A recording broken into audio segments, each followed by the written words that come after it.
ఈ జీవితంలో ఎన్నో కష్టాలు, ఎన్నో బాధలు, ఎన్నో శ్రమలు, ఎన్నో ఇబ్బందులు వస్తూ ఉంటాయి.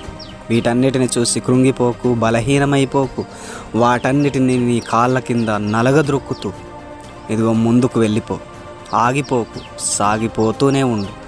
నీకు బలాన్నిచ్చే, నీకు శక్తినిచ్చే, నీకు ధైర్యాన్నిచ్చే దేవుడు నీ వెంటున్నప్పుడు ఎందుకయ్యా భయపడ్డం? ముందుకు వెళ్ళిపోవడమే. అందుకే దేవుడు ఏమంటున్నాడంటే, సమాధానకర్తయగు దేవుడు సాతానుని మీ కాళ్ళ కింద శీఘ్రముగా నలగదొక్కిస్తాను అంటున్నాడు. సో ఈ లోకంలో ఉన్నప్పుడు ఆ సాతాను మన జీవితంలో ఎన్నో ఇబ్బందులు, ఎన్నో ఇరకాటాలు పెడతానే ఉంటాడు. వాటన్నిటిని చూసి మనమెందుకు భయపడాలి? మనమెందుకు కృంగిపోవాలి? మనకు ధైర్యాన్ని ఇచ్చే, బలాన్ని ఇచ్చే దేవుడు మనకు అండదండగా ఉన్నప్పుడు మనం ఎందుకు భయపడాలి? సో ఈరోజే ఆ దేవుడు నీకు శక్తిని, బలాన్ని, ఇదిగో సమాధానాన్ని అనుగ్రహించునుగాక. ఆమేన్.